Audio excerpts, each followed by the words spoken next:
วันนี้ก็จะมาเฮ็ดตำพริกเนาะตำแจ่วนี่ เจียวหวานมันมา ส่วนผสมด้วยน้ำเปล่านี่น้ำมะระนี่เบิ่งนี่ย่างนี่ ว้า เบิ่งกับบ่าวเป็ดนี่คนรอมาเฮ็ดส่วนหนึงสิแซ่บส่ำใดในสิจะได้ต่ออีกนี่อันนี้สิจับบ่ตำบ่นี่บ่ บอ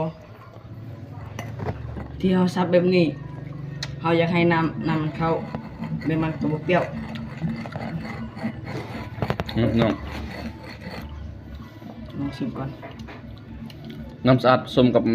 น้ำปลานี่นี่ อืม กินแซ่บเป็นน้องมันจังสินัวกับแจ่วหวาน นี่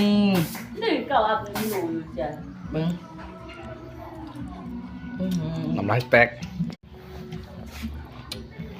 บ่เปรี้ยว คนทดลองกิน อร่อยนะครับ เออ